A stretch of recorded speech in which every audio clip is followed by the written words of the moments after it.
بسم اللہ الرحمن الرحیم الحمدللہ رب العالمین والعاقبۃ للمتقین والصلاة والسلام علی نبینا محمد وعلی آلہ وصحبہ اجمعین اما بعد رب اشرح لی صدری ویسر لی امری واحلل عقدۃ من لسانی یفقہوا قولی۔ محترم ناظرین، طلاق کے مسائل پر ہماری بات چل رہی ہے۔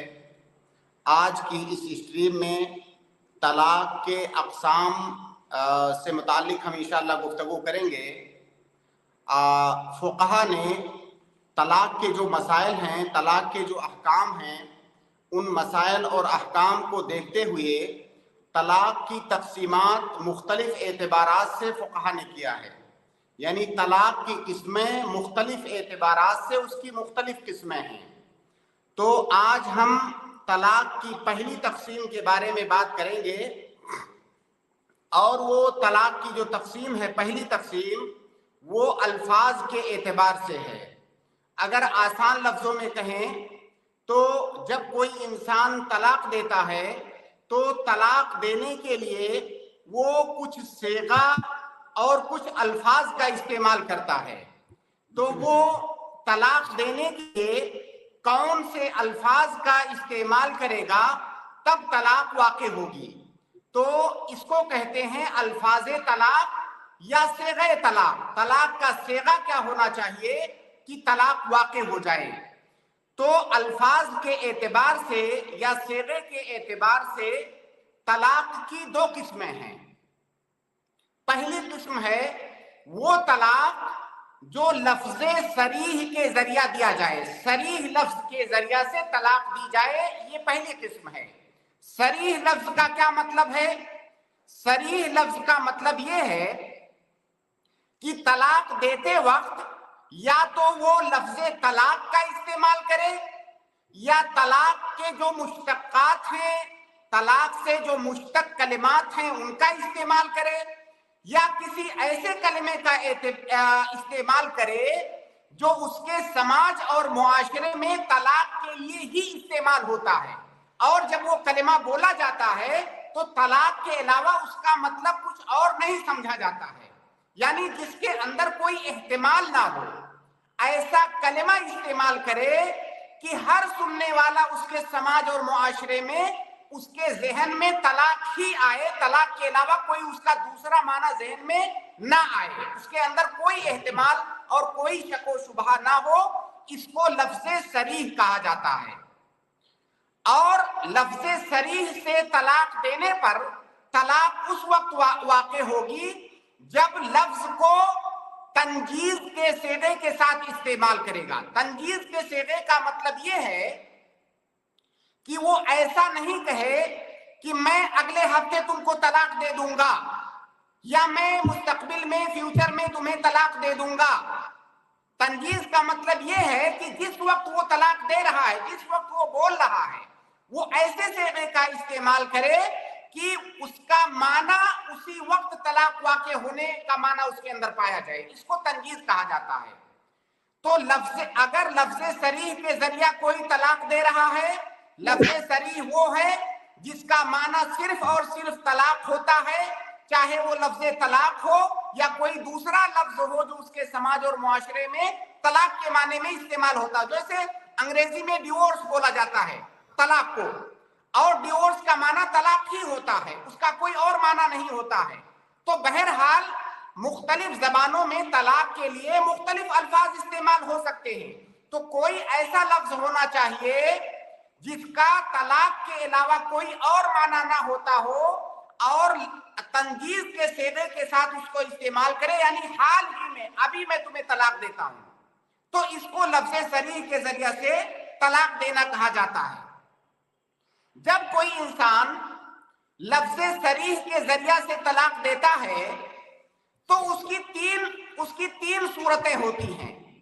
پہلی صورت تو یہ ہے کہ اس نے لفظ صریح کے ذریعہ سے طلاق دیا اور اس کی نیت طلاق ہی ہے، طلاق کے علاوہ اس کی کوئی اور نیت نہیں ہے، تو ایسی صورت میں طلاق لا محالہ واقع ہو جائے گی۔ اس کی دوسری شکل یہ ہے کہ اس نے طلاق لفظ صریح کے ذریعہ سے طلاق دیا، لیکن جب اس سے پوچھا جا رہا ہے تو وہ کہہ رہا ہے کہ میں نے طلاق مراد نہیں لیا ہے، میں نے اس کا کوئی اور معنی مراد لیا ہے. کیونکہ جیسے عربی میں لفظ طلاق ہے اس کے اور بھی معانی ہوتے. طلاق مطلب ہوتا ہے کسی کو آزاد کر دینا، کسی کو چھوڑ دینا. تو جیسے کوئی اپنی بیوی کو کہے کہ انت طالق، تو اس کا مطلب یہ بھی ہو سکتا ہے کہ تم آزاد ہو. اب اگر وہ دعویٰ کرتا ہے کہ میں نے اپنی بیوی کو طلاق دینے کا ارادہ نہیں کیا ہے، میرا مقصد کوئی دوسرا معنی ہے، تو اس کی بات نہیں مانی جائے گی. البتہ اگر وہ کوئی دلیل پیش کر دے، کوئی قرینہ ہو، کوئی دلیل ہو جس سے یہ پتا چلے کہ اس نے طلاق مراد نہیں لیا ہے، کوئی اور معنی مراد لیا ہے. جیسے وہ دعویٰ کرے کہ میں بہت زیادہ خوش تھا، خوشی کے وقت میں نے بولا اور میرے منہ سے طلاق نکل گیا، میرا طلاق مقصد نہیں تھا. جیسے اللہ کے نبی صلی اللہ علیہ وسلم کی ایک حدیث ہے کہ ایک آدمی جب اللہ رب العالمین سے وہ خوش ہوا، اس نے کہا کہ اللہ تعالیٰ تو میرا بندہ ہے، میں تیرا رب ہوں. خوشی کی حالت میں اس نے پلٹ دیا تو اس کا کوئی مواخذہ نہیں ہوا اس پر. تو اگر کوئی آدمی ایسا دعویٰ کرتا ہے کہ میں بہت زیادہ خوش تھا، خوشی میں میں اپنے آپ کو سنبھال نہیں سکا اور اس طرح میرے منہ سے نکل گیا، تو ہم اس کے حالات کو دیکھیں گے کہ کیا حقیقت میں وہ ایسے حالات میں تھا. بہرحال اگر کوئی لفظ طلاق کے ذریعہ طلاق دے رہا ہے اور پھر کوئی دلیل قائم کر دے رہا ہے، کوئی قرینہ پایا جا رہا ہے کہ اس نے طلاق مراد نہیں لیا ہے، تو اس کی طلاق واقع نہیں ہوگی. لیکن اگر اس کے پاس کوئی دلیل نہیں ہے اور لفظ صریح کے ذریعے سے اس نے طلاق دیا ہے، تو پھر اس کی نیت وغیرہ کا کوئی اعتبار نہیں ہوگا جب تک اس کے پاس دلیل نہ ہوگی اور وہ طلاق واقع ہو جائے گی. تو یہ دوسری صورت ہے. تیسری صورت یہ ہے کہ کوئی لفظ طلاق کے ذریعے سے، لفظ صریح کے ذریعے سے طلاق دے اور نہ تو اس کا مقصود طلاق ہو اور نہ طلاق کے علاوہ کوئی دوسرا معنی اس کا مقصود ہو، بلکہ اس نے کوئی قصد نہیں کیا ہے، ایسے ہی جو ہے طلاق بولا اپنی بیوی کو، تو ایسی صورت میں وہ طلاق واقع ہو جائے گی. کیونکہ اللہ کے نبی صلی اللہ علیہ وسلم کی حدیث ہے کہ ثلاث جدہن جد وحزرہن جد. اب اگر کوئی آدمی ایسے ہی طلاق بول رہا ہے تو گویا کہ وہ کھلواڑ کر رہا ہے. اللہ رب العالمین کے شاعر کے ساتھ، دین کے شاعر کے ساتھ وہ کھلواڑ کر رہا ہے. اور کھلواڑ کرنے والے کے ساتھ، ہنسی مذاق کرنے والے کے سلسلے میں اللہ کے نبی صلی اللہ علیہ وسلم نے کہا ہے کہ اگر وہ ایسی صورت میں طلاق بول دیتا ہے تو طلاق واقع ہو جائے گی اور یہ نہیں دیکھا جائے گا کہ اس نے طلاق مراد نہیں لیا ہے. تو یہ تین صورتیں ہیں لفظ صریح کے ذریعے سے طلاق دینے کی. تو یہ پہلی قسم ہوئی الفاظ کے اعتبار سے طلاق کی، یہ پہلی قسم ہوئی کہ لفظ صریح کے ذریعہ کوئی طلاق دے. دوسری قسم ہے کہ کنایہ والے الفاظ کے ذریعہ سے کوئی طلاق دے.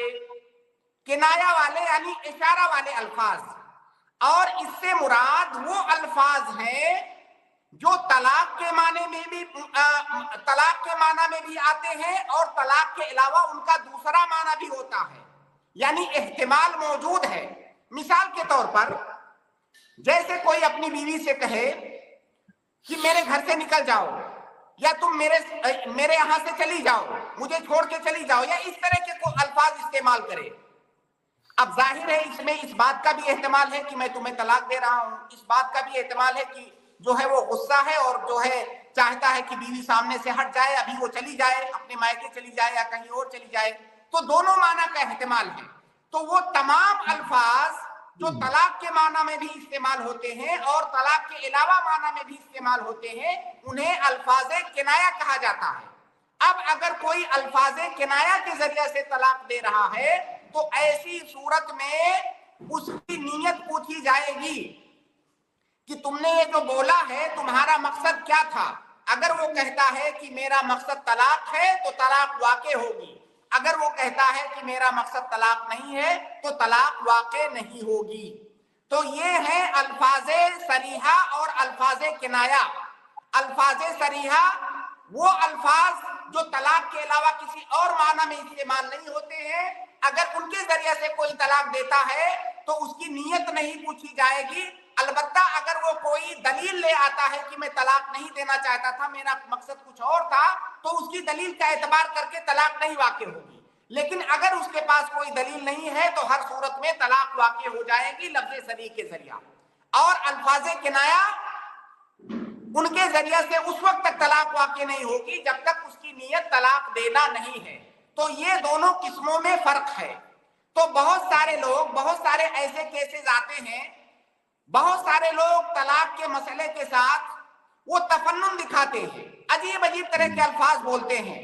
تو یہ مسائل جو ابھی میں نے ذکر کیے، اگر ان مسائل کا صحیح سے علم ہو تو وہاں پر ہم حکم لگا سکتے ہیں آسانی کے ساتھ کہ اگر فلاں نے فلاں والے انداز میں بولا تو کیا طلاق واقع ہوگی کہ نہیں ہوگی.